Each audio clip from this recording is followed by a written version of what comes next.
명절 연휴 잘 보내셨어요? 하나님의 은혜와 사랑이 우리 가운데 늘 언제나 마르지 않고 흘러갈 수 있게 되기를 간구합니다.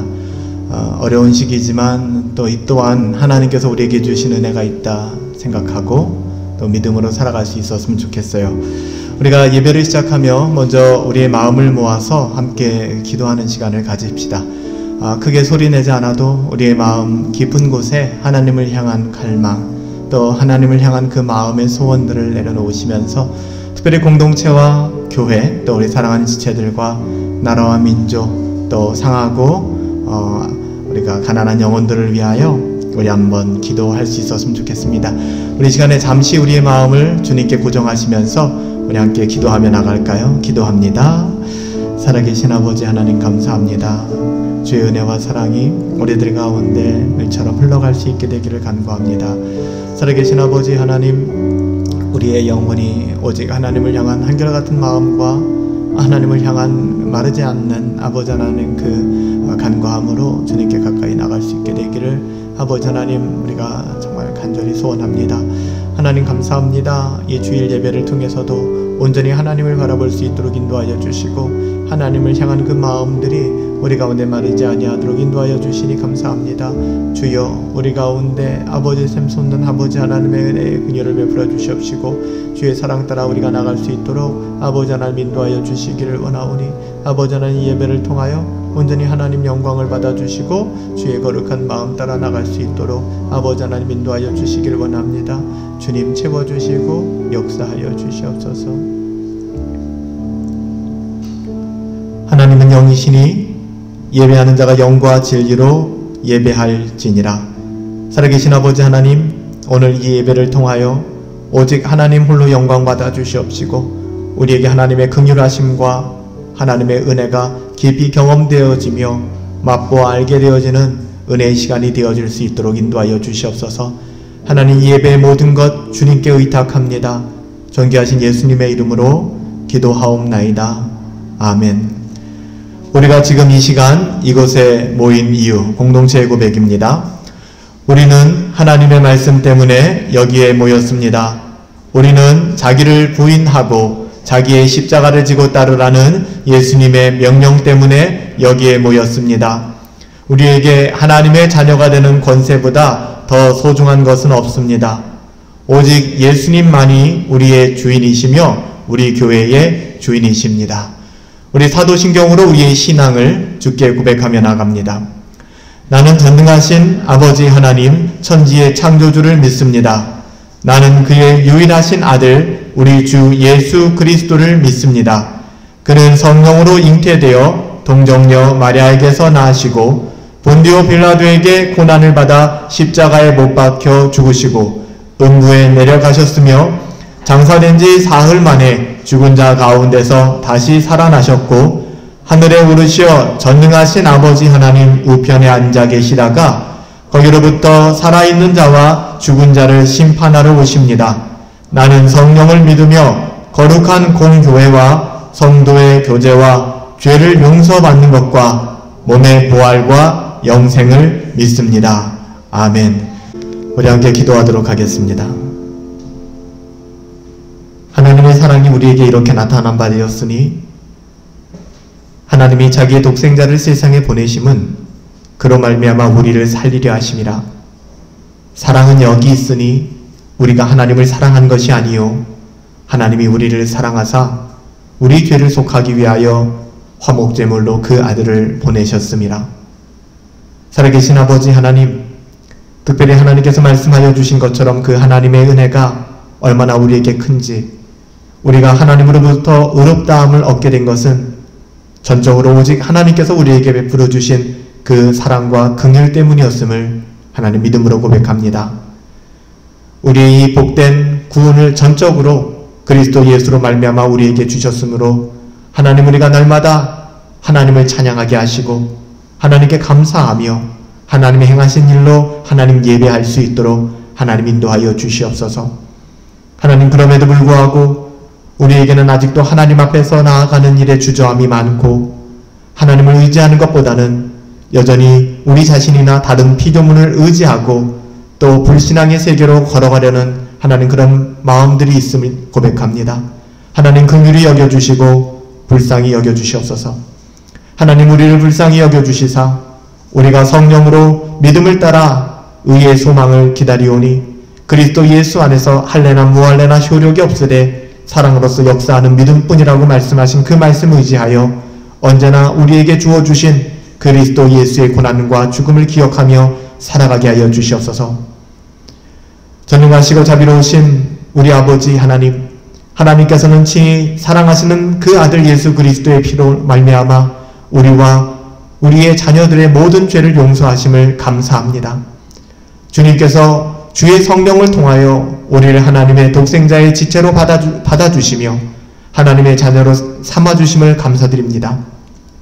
이제 우리를 주의 성령으로 항상 다스려 주시고 참으로 그리스도와 연합된 성도로 하나님 경건한 삶을 살게 하시며 우리의 유일하신 구세주 예수 그리스도의 다스리심을 받고 순종하게 하시고 죄와 마귀와 모든 악한 세력으로부터 우리가 그들을 상대로 용감하게 싸울 수 있도록 승리할 수 있도록 은혜를 베풀어 주시옵소서. 바라옵기는 이 복된 구원의 반석 위에 아직도 이루지 못한 그리고 아직 하나님을 참여하지 못하고 있는 사람들에게 구원의 소식을 널리 전파하게 하시며 저들로 하여금 살아계시고 영원하시며 역사를 주관하시는 하나님 앞에 모두 나와 하나님 경배하고 찬양할 수 있도록 은혜를 베풀어 주시옵소서. 또한 우리가 이 복된 그리스도의 몸된 교회에서 가르치고 고백하는 참된 말씀의 교리를 우리들의 삶에서 정직하게 드러내게 하시고 여전히 어둠 가운데 갈 길을 몰라 헤매고 있는 우리 이웃들에게 옳은 길로 인도할 수 있도록 은혜를 베풀어 주시옵소서. 하나님, 비록 이 길이 우리에게는 힘들고 때로는 고통스럽다 할지라도 세상을 다스리시는 왕과 제사장의 사명을 수행할 수 있도록 은혜를 열어주시길 원합니다. 여전히 세상은 불평등하고 공정하지 못하며 불신과 구조적인 악으로 말미암아 많은 사람들이 고통을 받고 있습니다. 또한 코로나19 팬데믹으로 말미암아 많은 사람들이 목숨을 잃고 또 경제적인 고난을 당하고 있습니다. 이처럼 어둡고 처절한 상황 속에서 악을 밥 먹듯 행하는 자들을 하나님 부끄럽게 하시고 저희들의 사악한 손으로부터 하나님의 자녀들을 구원하여 주시옵소서. 오늘도 복된 예배의 자리에 나왔습니다. 주께서 약속하신 복으로 주의 자녀들에게 은혜와 평강을 누리게 하여 주시옵소서. 이 예배를 복되게 하시며 성도들의 찬양을 기뻐 받아 주시옵소서. 감사하옵고 우리 주 예수 그리스도의 이름으로 기도하옵나이다. 아멘. 살아계신 아버지 하나님 감사합니다. 하나님의 은혜를 따라 나아갑니다. 주의 은혜를 따라 나가는 아버지 하나님, 당신의 사랑하는 자녀들에게 하나님을 향한 갈망이 있게 하시고 주님을 향한 아버지 하나님 그 마음을 따라 우리가 나아갈 수 있도록 아버지 하나님 인도하여 주시옵소서. 주님 참아주시옵소서.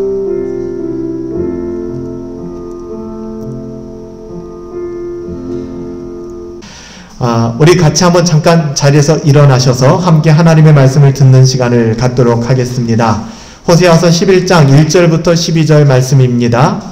이는 하나님께서 우리에게 주시는 살아있는 하나님의 말씀이에요. 하나님의 말씀을 들으시기 바랍니다. 호세아서 11장 1절부터 12절 말씀.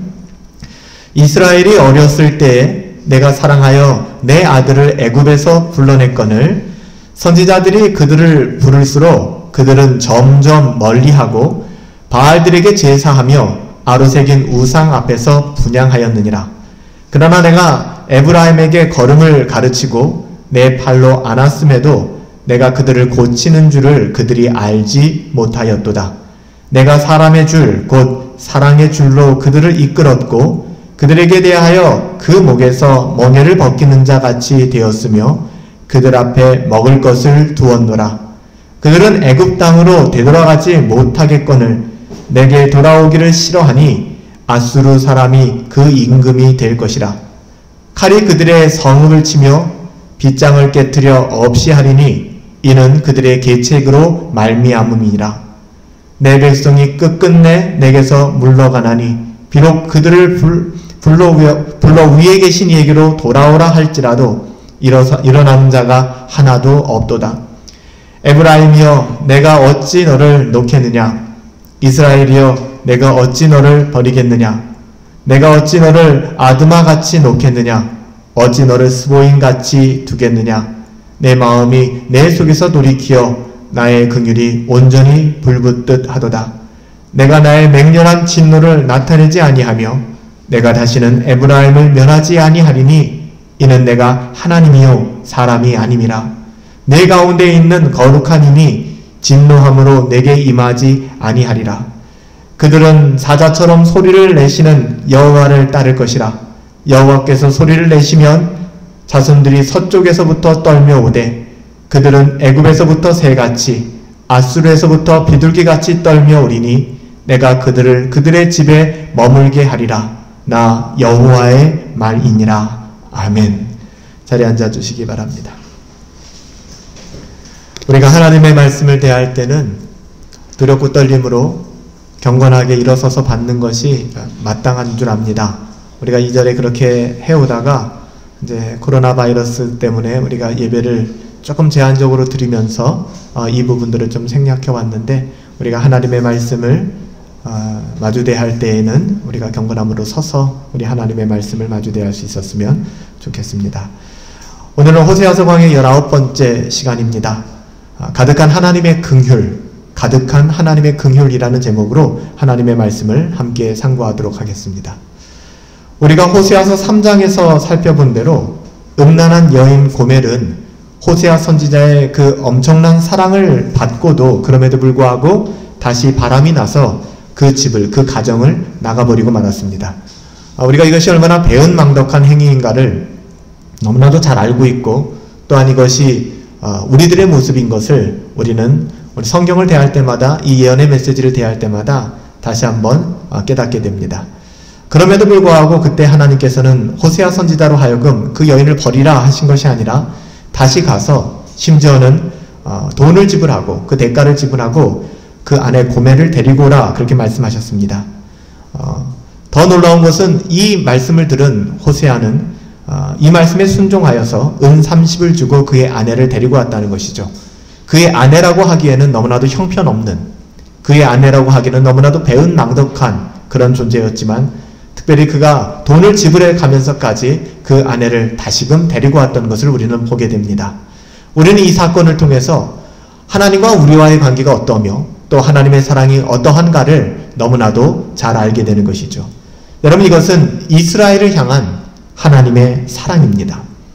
이처럼 하나님께서는 이스라엘의 반역에도 불구하고, 하나님께서는 이스라엘의 배신에도 불구하고 다시 그들을 회복시켜 주시며 내가 너를 회복시킬 거야 라고 말씀해 주고 계십니다. 오늘 말씀에서 우리는 사람이 할 수 없는 일, 그래서 그랬을까요? 오늘 본문 말씀에 보면 특별히 하나님께서는 호세아의 입을 통해서 하나님께서는 사람이 아니라 하나님이다라고 말씀하신 것은 사람의 마음으로는 불가능한 것이기 때문에, 사람의 마음으로는 긍휼을 베풀 수 없고 사람의 마음으로는 인내할 수 없고 참을 수 없지만, 하나님은 우리와 같은 사람이 아니시기 때문에 하나님은 참고 인내하시며 긍휼하신다라고 말씀하시는 거예요.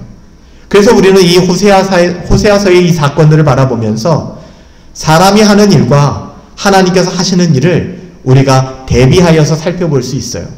우리도 마찬가지 사람이지만 우리가 하나님의 일들을 따라 할 수 있는 것은 하나님의 은혜와 사랑, 하나님의 긍휼을 경험한 바되었기 때문에 가능한 것이죠. 하나님을 알지 못하는 사람들은 그래서 하나님의 성품에 참여할 수 없는 것이고 또 하나님께서 원하시는 뜻대로 살아갈 수도 없는 것입니다. 우리는 호세아서를 통하여 우리의 죄악이 얼마나 고질적인 것인가를 발견하게 됩니다.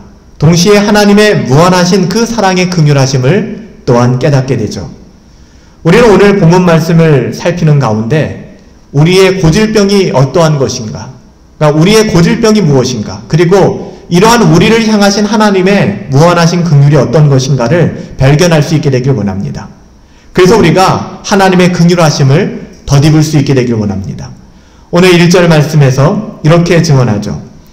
이스라엘이 어렸을 때에 내가 사랑하여 내 아들을 애굽에서 불러내었다. 다시요. 이스라엘이 어렸을 때에 내가 이스라엘을 사랑하여 내 아들을 애굽에서 불러냈다. 하나님께서는 이스라엘이 어렸을 때 사랑했다라고 말씀하십니다. 내가 사랑하여 애굽에서 불러냈다. 그리고 하나님께서는 이스라엘을 아들이라고까지 말씀해 주셨습니다. 하나님께서는 자신의 아들을 사랑하여 애굽에서 불러내셨는데 그 시기가 언제라는 거예요? 그가 장성했을 때? 그가 가문을 일으킬만 했을 때? 아니요. 그가 어렸을 때라고 기록합니다. 여기서 어리다라는 말은 우리가 마치 어린아이를 바라보면서 야 예쁘다, 귀엽다, 사랑스럽다.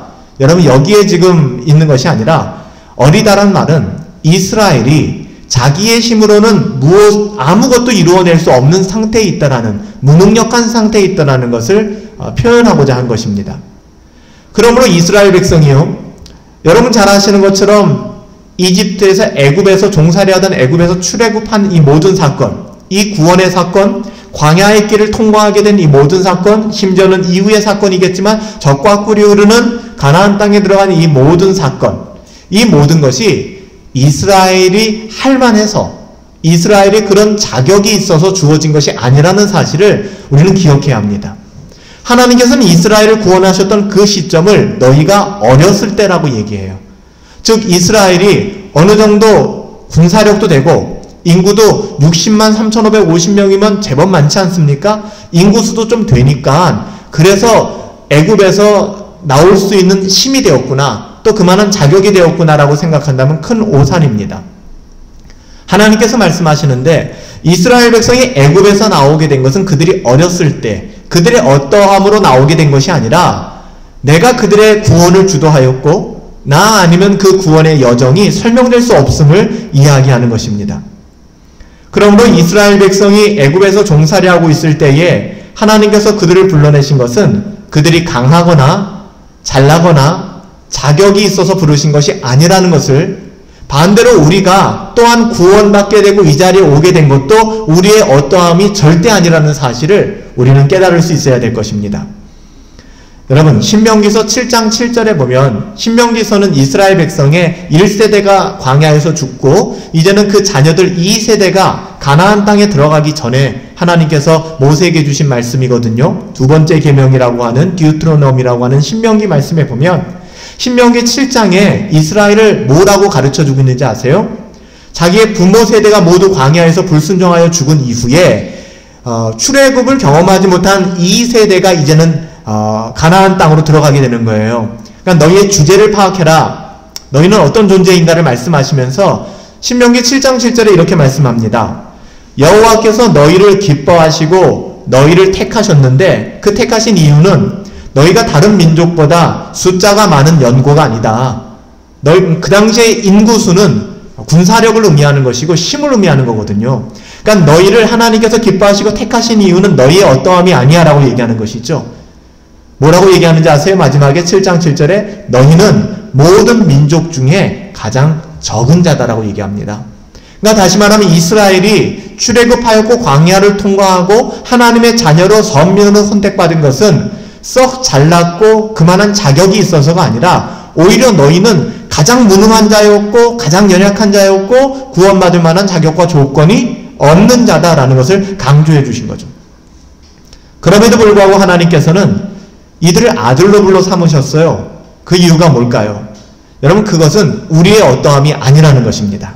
오직 그들을 사랑하심과 그리고 하나님의 언약에 기초하고 있는 거예요. 그러니까 우리의 어떠함이 아니라 하나님께서 이스라엘을 애굽 왕 바로의 손에서 속량하신 것은 그들이 다른 민족보다 수요가 많거나 도덕적으로 완벽한 삶을 살았거나 좀 더 나은 민족적인 DNA를 가지고 있었기 때문이 아닙니다.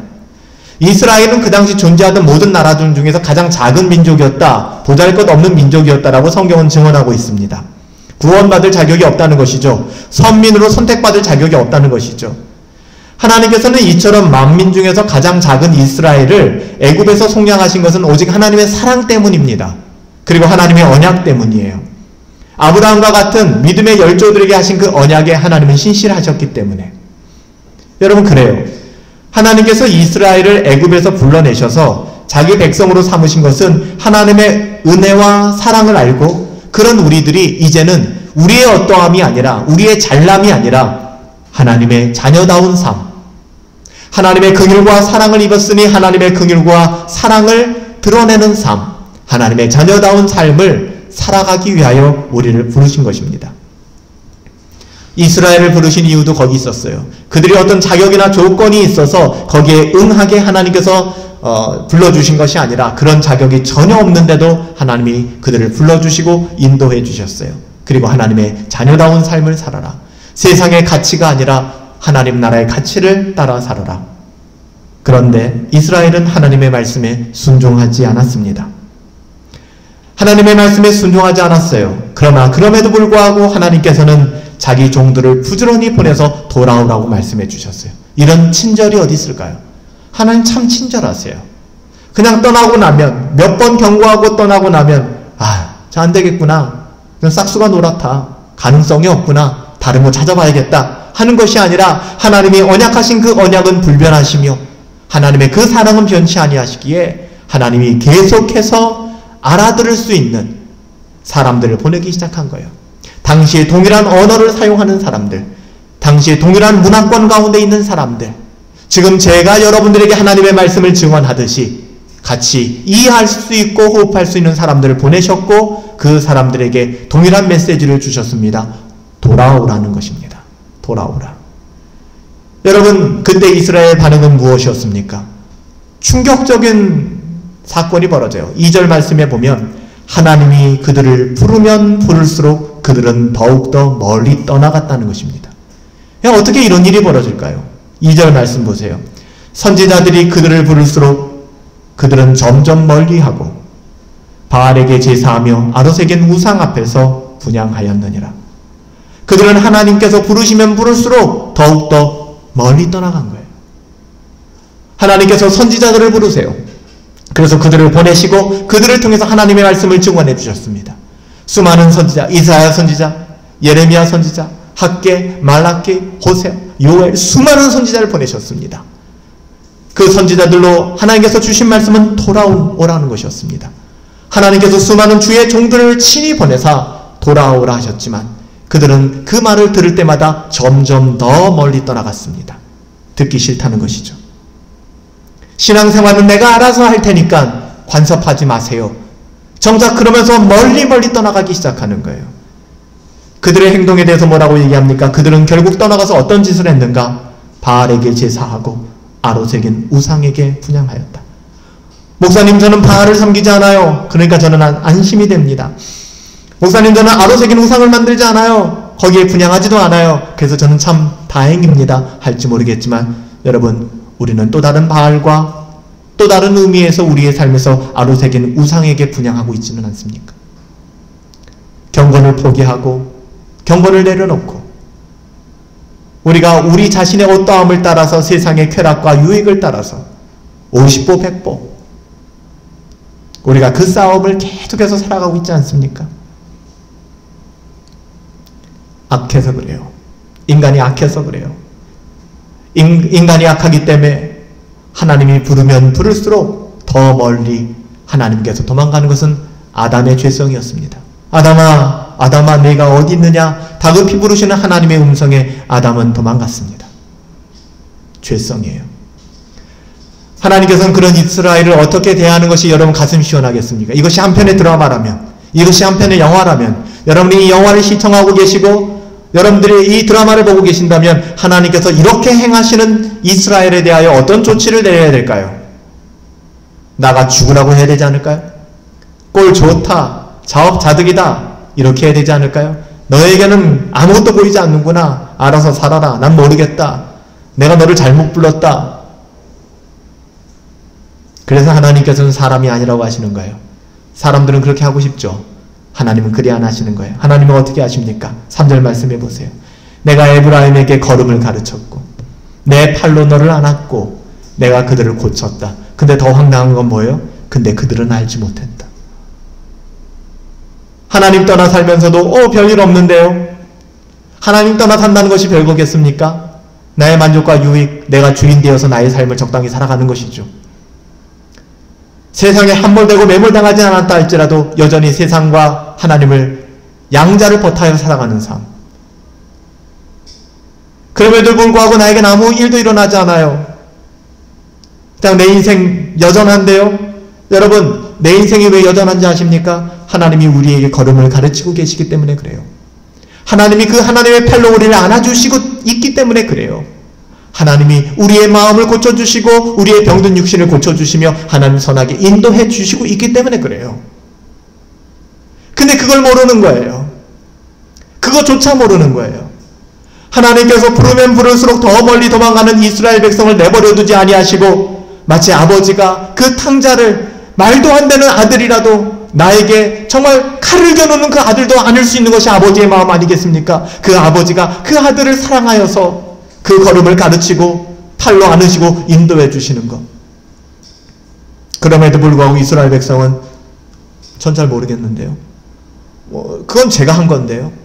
제가 체력 관리했고요. 제가 헬스해서 못 만들었고요. 제가 공부해서 그 직장 들어갔고요. 제가 그 대학 들어갔고요.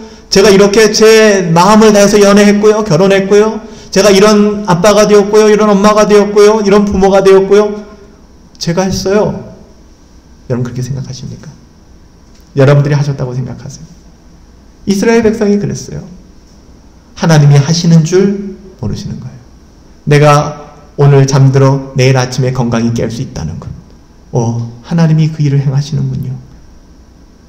이 마음이 없는 거예요. 너무나 자연스러운 것이죠. 여러분 신명기 1장 31절부터 32절에 가보면 이런 말씀이 나와요. 들어보세요. 광야에서도 너희가 당하였거니와 사람이 자기 아들들을 아는같이 너희 하나님 여호와께서 너희의 행로 중에 너희를 아느사 이곳까지 이르게 하셨느니라 하나. 그러니까 이스라엘 백성이 여러분들 출애굽한 다음에 광야를 걸었잖아요. 40년 동안. 광야를 걸을 때 어땠어요? 하나님께서 밤에는 불기둥을 띄워주셨고요. 춥지 않게 사막 아시잖아요. 밤에 엄청 추워요. 불기둥을 피워주셨고 낮에는 너무너무 더워요. 구름 기둥을 띄워주셨어요. 거기에 맞춰서 이스라엘이 행군했고요. 아침마다 일어났을 때 먹을 것이 없고 농사를 짓지 않았음에도 불구하고 만나를 통해서 먹여주셨어요. 고기 먹고 싶다고 하니까 메추라기를 보내주셨어요. 하나님께서는 물을 내주시는데 땅에서 물을 내신 것이 아니라 물이 나올 수 없는 반석을 치셔서 물을 내주셨어요. 이건 기적이잖아요. 더 심지어는 그들의 신발이 한 번도 헤어지지 않았고 의복이 헤어지지 않았어요. 기적이죠. 우리는 그걸 못 봤잖아요. 성경으로만 확인하고 있고 그들은 그걸 경험했어요. 그걸 경험했는데 뭐라고 얘기합니까? 그렇게 경험하였으나 이 일에 너희가 너희 하나님 여호와를 믿지 아니하였도다라고 얘기해요. 놀랍잖아요. 아니 이런 기적을 날마다 새로운 기적을 경험하고도 내일 만나가 또 내리는 건 기적이잖아요. 오늘 밤에 불기둥이 또 떠오르는 건 기적이지 않습니까? 그렇잖아요. 그런데도 하나님을 믿지 않았다는 거예요. 똑같아요. 우리가 오늘도 건강하게 두 눈을 뜰 수 있고 우리가 오늘 하루의 일상을 이야기할 수 있으며 우리가 우리의 삶을 살아갈 수 있다는 것 자체가 여러분 기적이라는 생각이 들지 않습니까? 근데 이거 당연하게 느끼기 시작하는 거죠. 당연하게 느끼는 그 순간 우리는 하나님을 믿지 않습니다. 하나님을 믿지 않아요. 하나님께서는 이스라엘 백성들을 사랑하셨어요. 그래서 끊임없이 그들을 안으심과 같이 인도해 주셨습니다. 그러나 그들은 하나님의 사랑을 믿지 않는다라고 얘기합니다. 마찬가지예요. 이스라엘에게 걸음을 가르치시고 안아서 인도하시는데도 그들은 이와 같이 하나님의 사랑을 알지 못해요. 여러분 하나님이 여러분들을 얼마나 사랑하시는데 여러분 그거 알고 계세요? 하나님이 진짜 여러분들을 얼마나 사랑하시는데 그럼에도 불구하고 그 사랑을 알지 못하는 배은망덕 정말 할 수 없는 뭐라고 표현해야 될까요? 어떻게 표현할 수 없는 그 종자들 하나님께서는 어떻게 하셨습니까? 4절 말씀에 보면 도저히 선지자를 보내도 말을 들어먹지 않고 때로는 징계를 해도 말을 들어먹지 않고 잠깐이죠 잠깐 다시 제갈길로 가는 그 이스라엘 백성을 바라보며 4절 말씀에 내가 사람의 줄 곧 사랑의 줄로 그들을 이끌었고 그들에게 대하여 그 목에서 멍에를 벗기는 자같이 되었으며 그들 앞에 먹을 것을 두었노라. 하나님이 이게 따라오질 않으니까 그들의 목에 사랑의 줄을 메었대요. 하나님이 끄시는 거예요. 안 오니까 하나님이 끄시는 거예요. 걸음을 가르치시고 안아서 인도하여도 그 사랑을 알지 못하는 그들에게 하나님께서는 이제 아예 사랑의 줄로 목줄을 메어서 이끌었다는 거예요. 이건 목사님 폭력 아닙니까? 짐승처럼 그렇게 끌어당겼다는 것이 아니라 사랑으로 그들을 이끌어 주었다라는 그 표현을 하고 있는 거예요. 하나님의 사랑이 우리를 강권하시는도다. 그 사랑이 아니면 설명될 수 없는, 그래서 날마다 좀 멀리 왔다 생각될 때마다 Amazing Grace, 하나님의 그 놀라운 은혜가 떠오르고 하나님의 그 놀라운 사랑이 우리 안에서 왜 떠오르겠습니까? 우리가 그만큼 선해요? 아니요. 우리는 기회만 주어진다면 죄를 지을 사람들이고, 우리가 정말 할 수만 있다면 악함의 아우라를 마음껏 품어댈 사람들이 우리들입니다. 그럼에도 불구하고 하나님의 사랑이 우리 안에서 강권하시는 거예요. 그걸 표현하고 있는 거예요. 하나님의 사랑이 우리를 끌고 있는 것입니다. 모든 멍에를 벗겨주시고, 그리고 우리에게 날마다 일용할 양식을 주시며, 여러분, 소라는 짐승이, 가축이 스스로 멍에를 벗을 수 있나요? 가축들은 농경사회에서 어떻게 보면 그 농사를 짓기 위해서, 이용하기 위해서, 노동력을 이용하기 위해서 이제 사람들이 사용한 거 아닙니까? 소에게는 그래서 다 멍에를 씌웁니다. 소는 이제 소의 소됨은 그 일을 해야 되는 것이기 때문에 그 멍에는 주인이 벗겨 주어야만 가능하지 소가 벗을 수 있는 것이 아니에요. 그 멍에를 주인이 벗겨 주었을 때, 소에서 그 멍에를 벗겨 주었을 때, 그때 자유롭게 소는 음식도 먹을 수 있고 쉴 수도 있는 것이죠. 하나님께서는 자신의 사랑을 알지 못하고 더 멀리 도망하는 이스라엘 백성을 포기하지 아니하시고 그들을 사랑의 줄로 묶어주셨습니다. 그리고 모든 멍에를 벗겨주셨어요. 하나님께서 부르면 부를수록 더 멀리 도망가는 이스라엘을 이제는 사랑의 줄로 이끌어주셨다는 것은 주님께서도 우리를 이끌어주시지 않았다면 아무라도 주님께로 올 수 없었다는 사실을 잘 알게 하는 대목 아닙니까? 여러분들 어떻게 이 자리에 오게 됐습니까? 요한복음 6장 44절에 가보면 사람들이 모여 있어요. 예수님이 계시고 사람들이 막 웅성웅성거립니다. 예수님의 뒷이야기를 막 하고 있는 것이죠. 그러면서 그 핵심 주제가 뭐냐 하면은, 야, 저기 있는 저 청년이 요셉의 아들이야. 근데 그가 메시아래. 막 웃는 거죠. 조롱하는 것이죠. 야, 지가 무슨 메시아야. 네가 태어난 집을 알고 있는데, 내가 너희 가족을 알고 있는데, 막 얘기하는 것이죠. 자신을 요셉의 아들로 알고 수군거리고 있는 유대인들, 그 잘난 유대인들을 바라보시며 예수님은 이렇게 말씀하셨습니다. 요한복음 6장 44절에 나를 보내신 아버지께서 이끌지 아니하시면, 즉 하나님이 사랑의 그 줄로 이끌지 아니하시면 아무라도 그 누구도 올 수 없나니 오는 그를 내가 마지막 날에 살리리라. 여러분, 우리가 어떻게 하나님 앞에 나오게 됐다고요? 하나님의 사랑이 우리를 강권하시기 때문에. 그래서 우리가 이 자리에 나오게 된 거예요. 그렇지 않다면 우리는 여전히 유대인과 같이 예수님의 뒷이야기를 하며 서성거리며 종교의 어떠함을 이야기하며 참된 믿음 가운데 들어올 수가 없었을 것입니다. 아버지 하나님께서 이끌어주지 아니하시면 아무라도 예수님께로 나올 자가 없다.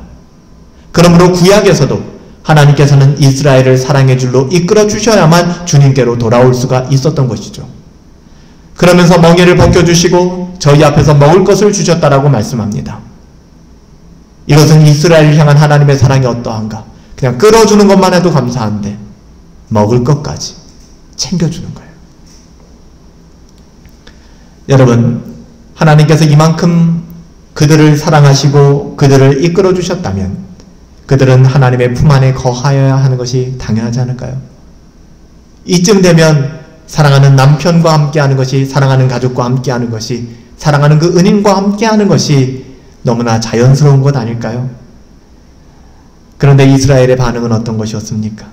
5절부터 7절에 가보면 그들은 애굽 땅으로 되돌아가지 못하겠거늘 내게 돌아오기를 싫어하니, 하나님께로 돌아오기 싫어하는 거예요. 아수르 사람이 오히려 그 임금이 될 것이라. 칼이 그들의 성읍들을 치며 빗장을 깨트려 없이 하리니 이는 그들의 계책으로 말미암아.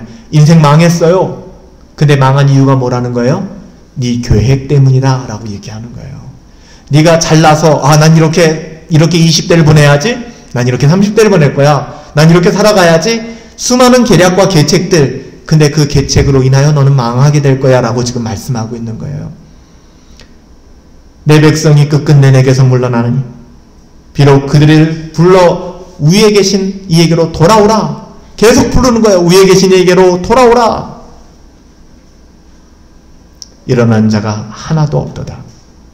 여러분, 이스라엘 백성은 하나님의 사랑의 품에 거하기보다는 오히려 그들은 어떻게 하면 하나님의 품에서 떠날까 그렇게 계책을 세웠습니다. 여러분, 이들이 세운 계책이 무엇이었습니까? 그 당시에 여러분 국제정세를 바라보면 신흥 강대국이 있었어요. 신흥 강대국이 아시리아였습니다. 아수르라고 하는 아시리아 제국이었어요. 신흥 강대국. 그리고 오래된 맹주로서 어떻게 보면 그 당시에 아주 절대 강국은 아니었지만 그래도 계속해서 강국의 위치를 가지고 있었던 것은 이집트였습니다. 애굽이었어요. 근데 이스라엘이 위협을 느낀 것은 아시리아였습니다. 아수르가 그들을 공격할 것 같고 좀 아시리아가 좀 두려운 거예요. 그때 이스라엘 백성은 하나님을 의지하고 신뢰하고 자신의 국력을 키우고 또 나라를 새롭게 했으면 됩니다.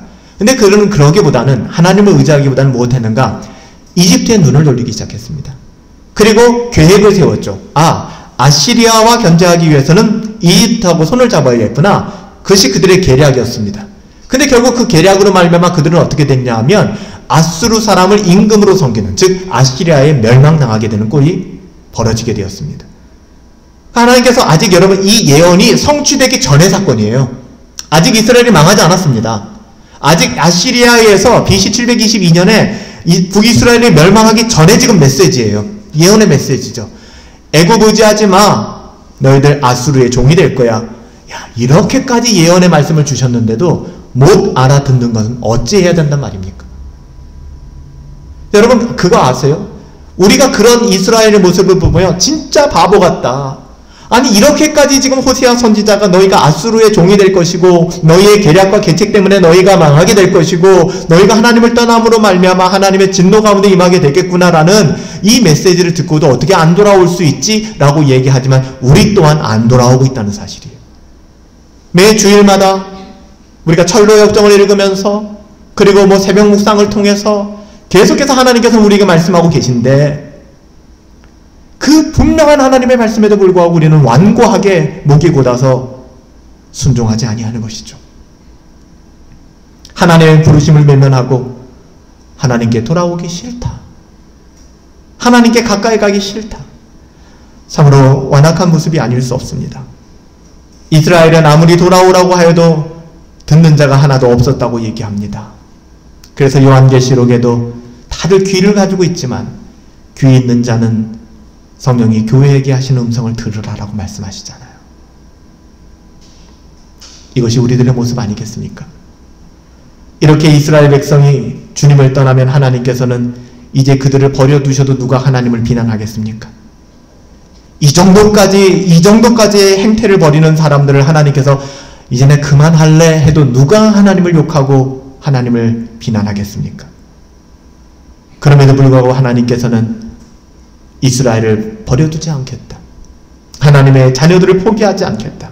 결코 그들을 버리실 수 없다라는, 그들을 놓을 수가 없다는. 그래서 오늘 본문에서 뭐라고 얘기합니까? 그들을 향한 하나님의 긍휼, 우리를 향한 하나님의 긍휼이 불 붙는 듯하다라고 얘기하는 거예요. 여러분들. 여러분 불 붙여보셨습니까? 저는 근데 군대에서 교회를 섬기다가 교회 앞에 이제 여러 쓰레기들을 제가 태운 적이 있었는데 그걸 태우다가 잘못해가지고 그게 소나무에 옮겨 붙었어요. 생나무에. 전 불이 어떻게 옮겨 붙고 이게 산불이 어떻게 나는구나를 진짜 겨우 껐지만 그걸 볼 수 있었어요. 진짜 무섭게 번집니다. 타닥 하고 타는데 순식간에, 여러분 살아있는 나무는 잘 안 타잖아요. 근데 이제 불이 세면 그 나무에 불이 옮겨 붙고 그 송진이나 이런 것들 때문에 불이 아주 폭발적으로 이제 번지거든요. 하나님의 긍휼이 그렇게 불붙는 듯하다는 거예요. 그러니까 정말 상상할 수 없게, 여러분 산불 현장이나 이런 데 불이 번져 나가는 거 보셨잖아요.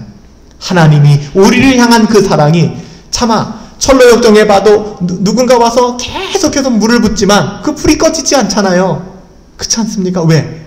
하나님께서 뒤에서 성령께서 계속해서 기름을 부으시니까 그 불이 꺼지지 않는 거예요. 하나님의 사랑이 긍휼이 불 붙는 듯하다. 저와 여러분들이 자격이 있어서 지금 이 자리까지 살아온 게 아니라는 말씀이에요. 하나님의 긍휼이 아니면, 하나님의 사랑이 아니면 설명될 수 없는 것이 우리들의 인생이라는 것입니다. 하나님의 긍휼의 위력이 어떻습니까? 내가 너 한번 봐주는 것만 해도 대단한 거야. 내가 너 얼굴 마주 대하는 것만 해도 너 임마 진짜 대단한 거야. 이렇게 말씀해 주실 텐데 하나님 뭐라고 얘기해요? 그 끔찍한 만행을 저지르고 있는 이스라엘 백성을 향하여 에브라임아, 내가 어찌 너를 놓겠느냐. 이스라엘아, 내가 어떻게 너를 버리겠니? 내가 어찌 너를 아드마같이 놓겠느냐? 내가 어찌 너를 스보임같이 두겠느냐? 내 마음속에 돌이켜 나의 긍휼이 온전히 불붙는 듯 하구나. 아드마와 스보임은 도시였는데요. 어느 도시냐 하면 소돔과 고모라 근처에 있었던 도시예요. 소돔과 고모라가 음란하여 하나님의 진노와 심판, 유황불의 심판을 받아서 도시 전체가 심판을 받았잖아요. 그때 함께 불타서 사라진 도시가 바로 아드마와 스보임입니다. 동일한 죄를 지었던 사람들이에요. 그러니까 우리가 지금 소돔과 고모라의 그 음란하고 더럽고 추잡한 죄를 짓고 있다는 거예요. 그럼에도 불구하고 내가 너희를 아드마같이 놓아버리겠느냐? 내가 너희를 스보임같이 하겠느냐? 아니야, 너희는 내 자녀야 라고 말씀하시는 하나님의 긍휼. 그래서 그 누구도 막을 수 없는 하나님의 긍휼이 온전히 불붙는 듯 하다라고 이야기하는 거예요. 아드마와 스보임, 신명기 9장에 나오는 유황불에 불살라 사라져도 마땅한 그 도시. 근데 하나님께서는 그들을, 이스라엘을 그들과 같이 버리지 않겠다라고 말씀하시는 거예요. 왜 그럴까요? 오늘 설교 제목도 그렇듯이 오늘 8절 말씀에 증언하는 것처럼 하나님의 마음이 속에서 돌이켜서 하나님의 긍휼이 불붙는 듯하다. 이것도 우리가 이해하기 쉽게 하나님이 표현하신 거예요. 하나님이 돌이키시는 게 어디 있어요? 하나님 완전하신 분이세요. 근데 우리 마음 같아서는, 인간 마음 같아서는 아이 진짜 저거 가만 안 내버려도 내가 정말 이 사람에 대해서 어떤 조치를 내려도 어느 누구도 날 비난하지 않아. 그런 지경에 놓였기 때문에 우리에게 그것을 이해하라는 것이죠. 그런 지경에 놓이는데 하나님께서는 그 상황 때마다 마음을 돌이키신다는 거예요. 인간 같아서는 돌을 몇 번이고 던졌을 텐데 하나님은 그 돌을 거두시고 긍휼을 베푸신다는 것이죠. 이 사건은 마치 창세기에서 요셉을 보는 것 같아요. 요셉이 동생 베냐민을 만났을 때 마음이 타는 듯하여 물러가 눈물을 흘리지 않습니까? 여러분, 요셉에게 형들이 어떤 대우를 했습니까? 어떤 대우를 했어요? 형제들이 그 끔찍한 상황을 맞이하고 그가 애굽의 총리가 되었을 때 형제들을 하나 둘 만나기 시작합니다. 그리고 그의 사랑하는 동생, 그 동생 베냐민을 만났을 때 요셉은 그 마음이 타는 듯하여 동생과 마주대하지 못해서 그가 물러가서 통곡하고 우는 장면이 나와요. 하나님의 마음의 긍휼이 불붙듯 하기 때문에 에브라임과 이스라엘을 버릴 수 없다. 요셉이 내 형제들을 사랑하는 그 마음, 그래서 놓지 않은 그 마음이 동일한 마음이에요. 하나님의 그 마음들. 그들의 소행, 그들이 행한 대로 하자면 1000만 번 버림을 받아 마땅하죠. 네, 1000만 번. 저도 그래요. 여러분들도 그렇잖아요. 하나님 앞에 그 누가 공의롭고 정직합니까? 하나님 앞에 버림을 받아 1000만 번 버림받아도 우리는 항거할 수 없고 항의할 수 없는 게 우리들의 삶이잖아요. 하나님의 긍휼의 그 무궁하심으로 인하여 우리는 버림받지 않는 거예요. 우리의 어떠함 때문에 버림받지 않는 것이 아니라 하나님의 어떠하심 때문에 우리가 버림받지 않는 거예요. 우리 모두가. 그러므로 하나님께서 맹렬한 진노를 바라지 아니하시며 내가 다시는 에브라임을 멸하지 아니하시겠다라고 말씀하시는 거죠. 여러분, 이렇게 하시면 하나님은 우리 같은 분이 아니라고 강조하는 거예요. 내가 사람 같았으면 너희는 반 죽었어. 이렇게. 나는 사람이 아니야. 여러분, 우리도 마찬가지 아닐까요? 화나죠. 때로는 분노하죠. 다른 누군가가 몇 번만 우리에게 실수하고 우리의 자존심에 스크래치를 내고 우리는 결코 용납하지 않습니다. 두고두고 기억하죠. 단 한 번의 실수라도. 그것을 표현하는 방법은 다를 거예요. 어떤 사람들은 조금 더 교육을 받고 또 성향상 그것을 젠틀하게 푸는 사람이 있고, 어떤 사람들은 그냥 있는 그대로 그냥 막 풀어대는 사람이 있을지 모르겠어요. 우리가 볼 때는 이 사람은 굉장히 도덕적이고 이 사람은 그렇지 않은 것 같지만 하나님 보실 때 똑같아요. 고상한 방법으로 복수하는 것이죠. 고상한 방법으로. 은근히 따돌리고 은근히 그 사람 멀리하고 그냥 똑같다는 거예요. 여러분, 우리도 똑같은 사람들이기 때문에 그런 분노를 조절하지 못하고 그런 원한을 참지 못하고, 오늘 하이델베르크 교리문답 우리가 공부했던 것처럼 살인하지 말라, 날마다 살인할 수밖에 없는 그런 사람들인 거예요. 근데 우리가 어떻게 그것들을 인내할 수 있을까요? 참아낼 수 있을까요? 하나님의 자녀다운 삶을 살아갈 수 있을까요? 세상 사람들과 다른 방식의 삶을 살아갈 수 있을까요? 그 이유는 하나입니다. 하나님의 긍휼하심을 덧입었기 때문에. 요셉이 어떻게 형제들을 용서할 수 있었을까요? 하나님의 그 사랑을 요셉은 알고 있었기 때문에. 여러분, 어떻게 스데반이 그 십자가, 어떻게 보면 돌을 맞아 죽는 그 상황 속에서, 순교하는 그 상황 속에서 그들의 용서의 말을 내뱉을 수 있었을까요? 뭐 스데반은 우리와 다른 사람입니까? 똑같은 사람이에요. 하나님의 사랑을 경험하였기 때문에. 그래요. 하나님의 긍휼과 하나님의 사랑을 경험한 사람들은 하나님의 사랑과 하나님의 긍휼을 흘려보내기 시작합니다. 완벽하게는 아니지만. 어떻게 자기의 자식을 죽인 그 사람을, 피 한 방울 섞이지 않은 사람을, 이념이 다른 사람을 자기의 아들로 삼을 수 있겠습니까? 손양원 목사님은 자기 자식을, 자기 아들을, 친아들을 죽인, 피 한 방울 섞이지 않은 그 남과 같은 사상이 다른 그 청년을 자기의 친아들로 삼고 길렀습니다. 그래서 그분을 속된 말로 사랑의 원자탄이다 라고 불렀습니다. 원자탄 하면 대단하다고 생각했으니까 사랑의 원자탄. 여러분, 손양원 목사님은 우리가 DNA가 다를까요? 뭔가 굉장한 뭔가가 있어서 그분은 그분의 어떠함으로 하나님 앞에 칭찬받을 사람일까요? 아니에요. 그분은 우리랑 똑같은 사람입니다. 그럼에도 불구하고 하나님의 사랑이, 하나님의 긍휼하심이 그 영혼 가운데 경험되어질 때, 그때 비로소 용서하게 되는 것입니다. 그때 비로소 사랑하게 되는 것입니다. 그것이 하나님의 자녀다운 삶이에요. 이게 쉽게 되지는 않아요. 수십 번 쓰러지고 넘어지고 자빠지죠. 그래도 우리는 우리 안에 선한 양심이 계속해서 우리를 그쪽 길로 인도하기 때문에 우리는 포기할 수 없는 거예요. 내가 잘나서가 아니라, 내가 능력이 있어서 이 사람을 용서할 수 있는 게 아니에요. 하나님의 그 사랑을 경험한 바 되었기 때문에.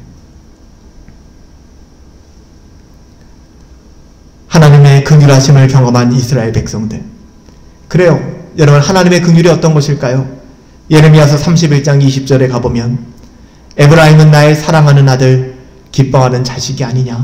내가 그를 책망하여 말할 때마다 깊이 생각하노라. 그러므로 그를 위하여 내 마음이 측은한 즉 내가 반드시, 하나님이 말씀하시는 거예요. 내가 반드시 너희를 긍휼히 여기리라. 여러분, 하나님이 우리를 긍휼히 여기세요. 이것이 저는 얼마나 큰 위로인지 모르겠어요. 때로는 사람들에게 외면당하고, 때로는 어렵고 힘든 환경 속에서 모든 사람들이 나의 적이라 느껴지는 그 순간, 아, 정말 내가 이건 도저히 살 소망이 없다. 마치 다윗이 아둘람 굴에서, 그리고 어떻게 보면 블레셋에서 미친 사람 흉내를 내며 생명을 보존해야만 했던 그 어려운 상황 속에서 그가 견뎌낼 수 있었던 이유는 무엇일까? 하나님이 나를 긍휼히 여기시는구나. 하나님이 나를 긍휼히 여기시는구나. 여러분, 이스라엘이 멸망한 이후에 남유다가 멸망했죠. 남유다는 이스라엘의 멸망의 교훈을 삼지 못하고 똑같은 삶을 살다가 멸망했습니다. 나는 달라 그러다가 뭐가 달라요? 똑같이 멸망했습니다. 예루살렘은 하나님의 도성이야. 멸망하지 않을 거야. 뭘 멸망하지 않아요? 예루살렘은 철저히 멸망당했고 완전히 도륙의 현장이 되었습니다.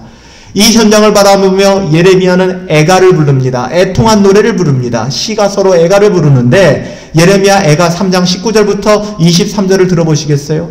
지금 이스라엘이 멸망하고 있어요. 자기 민족이 끔찍하게 도륙을 당하고 있고 사륙을 당하고 있고 하나님의 나라가 완전히 짓밟히고 있습니다. 이것을 살아서 두 눈을 뜨고 바라보는 예레미야. 그동안 돌아오라 돌아오라 했는데 돌아오지 않고 심판당하고 징계당하는 이스라엘 바라보며 예레미야는 이렇게 고백합니다. 쫓기는 이 처참한 신세, 생각만 해도 소태를 먹은 듯 독약을 마신 듯 아프구나. 주여, 이 몸을 잊지 마시고 굽어 살펴주십시오. 이것을 마음에 새기고 두루두루 기다리겠나이다. 하나님의 언약을. 주 여호와의 사랑은 다함이 없고 그 자비와 긍휼은 가실 줄 몰라라. 아, 그 사랑, 그 자비하심, 아침마다 새롭고 그 신실하심이 그지없으라. 이것이 예레미야의 고백이었어요. 그가 어떻게 버틸 수 있었을까요? 여러분, 예레미야서 아시잖아요. 예레미야 별명이 뭐예요? 눈물의 선지자. 왜 눈물의 선지자라고 했어요? 전 처음에 너무너무 힘든 삶을 살아서 눈물 많이 흘려서 눈물의 선지자인 줄 알았어요. 예레미야서를 읽고 또 읽으면서 예레미야는 하나님의 마음으로 이스라엘을 바라보았어요. 눈이 짓무를 만큼 눈물이 흐를 수밖에 없었던 거예요. 그렇게 외쳤어요. 그렇게 호소했어요. 근데 다 무시하고 결국 이스라엘이 멸망하는 것을 바라봤던 예레미야. 아이, 그만둘래. 하나님이고 뭐고. 아이, 그만둘래. 이것이 아니었습니다. 예레미야의 고백. 하나님의 사랑은 다함이 없고 그 자비와 긍휼은 가실 줄 몰라라. 아, 그 사랑이요, 그 자비하심이요. 지금 망하고 있는데 그 사랑이요, 그 자비하심이요, 아침마다 새롭고 그 신실하심이 그지없구나. 하나님의 긍휼하심을 알고 있는 거예요. 지금 이스라엘이 남유다가 심판당하고 징계당하지만 마지막 거룩한 그루터기로 말미암아 다시 이스라엘이 회복될 것을 바라보고 하나님의 징계 이후에 하나님께서 어떻게 우리를 붙들어 주실 것인가, 예레미야는 그 긍휼한 마음을 알고 있었던 것입니다. 여러분, 그래요. 이스라엘은 버림받은 것 같지만 버림받지 않았고 아드마와 스보임처럼 멸망당하지 않았습니다. 그들이 잘났기 때문에, 그들의 어떠함 때문에, 하나님의 긍휼하심이에요. 우리 가정의 아이들이, 우리 가정의 어떠함이, 나의 삶의 어떠함이, 내 직장생활, 나의 모든 이 나라의 어떠함이 저는 하나님의 긍휼하심이라고 그렇게 고백하고 싶습니다. 하나님의 긍휼하심 때문에. 여러분, 마지막 한 가지 더 말씀드릴게요. 오늘 이 본문 말씀은 우리가 나눈 이 내용의, 이 의미의 내용들도 담고 있지만, 여러분, 이 말씀은 우리 주 예수 그리스도에 대한 예언을 담고 있다는 사실을 알고 계십니까?